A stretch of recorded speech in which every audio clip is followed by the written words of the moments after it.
Platón, el mito de la caverna, de las tinieblas a la luz.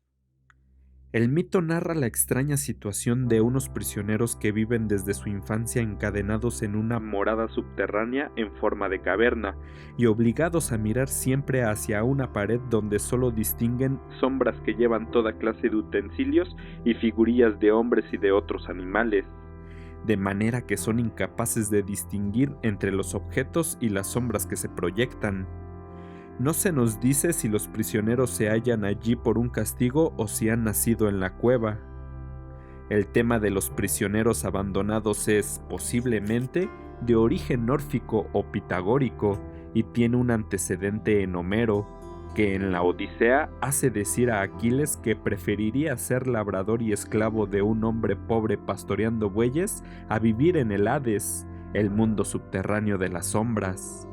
La caverna era el lugar de los muertos, de manera que huir de ella significaba acceder a la auténtica vida. En Platón, la caverna representaba la condición humana, inescapable para todo aquel que vive solo en la apariencia. Los prisioneros, según Platón, son como nosotros. Nuestra alma está siempre en el cuerpo como los prisioneros en una cárcel. En esta situación, uno de ellos es liberado y se le fuerza a levantarse de repente, a voltear el cuello y a marchar mirando hacia la luz. La confusión y el miedo del prisionero liberado lo lleva a dudar de sí mismo, como sucede cuando a uno de nosotros se le rompe por algún azar de la vida el esquema de opiniones tradicionales que había venido sustentando. El prisionero, escribe Platón, se siente en dificultades y cree que las cosas que antes veía eran más verdaderas que las que ve ahora. Conocer es un proceso difícil porque exige purificar el alma prescindiendo de la comodidad y de los mecanismos aprendidos del cuerpo, que ofrecen estabilidad emocional por mucho que desemboquen en el autoengaño. El prisionero necesitaría acostumbrarse para poder llegar a mirar las cosas de arriba hasta poder contemplar la luz del sol, que simboliza en el mito el bien. El bien confiere realidad y luz a las cosas que conocemos y equivale a la claridad del conocimiento. Quien lo conozca no se confundirá nunca más, ni tomará el camino errado de las opiniones, porque dispondrá de un criterio para valorar la verdad y la justicia. Desde el bien, todas las demás ideas cobran un orden y un sentido en la medida en que participan de él. El bien, como el sol, no crea nada, pero lo ilumina todo y lo vuelve comprensible. El criterio de la mayor o menor perfección de las cosas es su relación con el bien, y eso vale tanto para el conocimiento político como para cualquier otro. El sol es lo que gobierna todo el ámbito visible y que de algún modo es la causa de las cosas. Pero reconocerlo como tal exige un esfuerzo que no está al alcance de cualquiera. La condición para conocerlo ha sido el sufrimiento, pero la recompensa es conocer el criterio de la belleza y la verdad perfectas. De ahí la felicidad que embarga al prisionero liberado y la piedad que experimenta hacia sus antiguos compañeros de cautiverio. Pero el mito de la caverna no acaba en el triunfo del conocimiento sobre la opinión y en la contemplación extática del bien. El prisionero liberado no se queda fascinado ante la luz ni abrumado en la contemplación. Una vez conocida la luz del sol y la idea de bien, siente la necesidad de compartirlo. Puede creer que padecería cualquier cosa antes que soportar su vida anterior de encarcelado, pero también siente la obligación de compartir lo que sabe con los prisioneros de la caverna, quienes, por su parte, lo desprecian y creen que el sabio, por haber subido hasta lo alto, se había estropeado los ojos. La pregunta final que hace Sócrates a su interlocutor es terrible. Si el hombre que ha conocido la luz del sol intentase desatar a los prisioneros, ¿no lo matarían si pudieran tenerlo entre sus manos?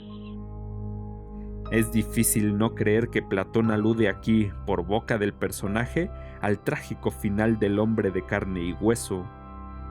El mito de la caverna permite una gran cantidad de interpretaciones en la medida en que el ascenso del alma hacia la idea de bien no es solo una cuestión de conocimiento, ámbito de la filosofía abstracta, o de virtud, ámbito de lo político o público, sino de ambos.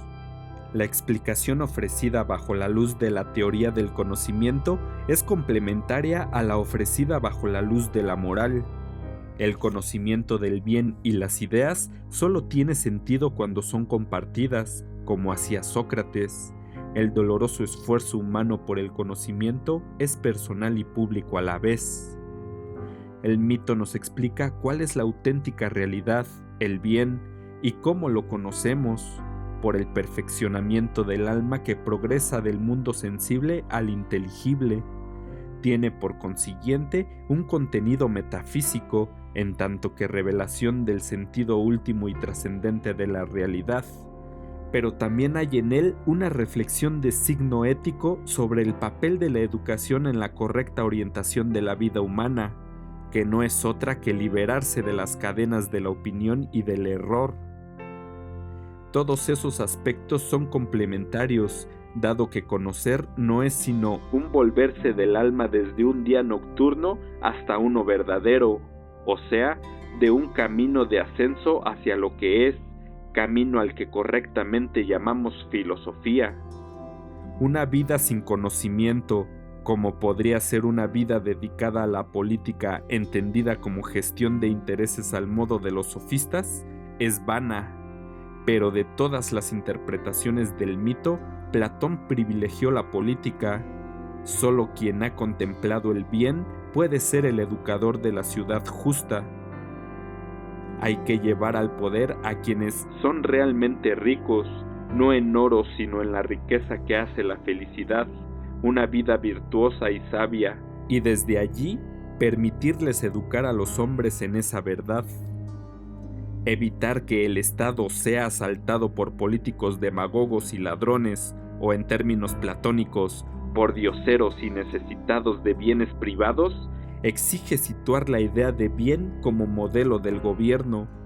Hay que hacer lo posible para que los mejores, los que conocen las ideas y son capaces de practicar el autodominio de las pasiones, no se alejen de la política, por mucho que ésta no pueda ser nunca tan perfecta como las ideas.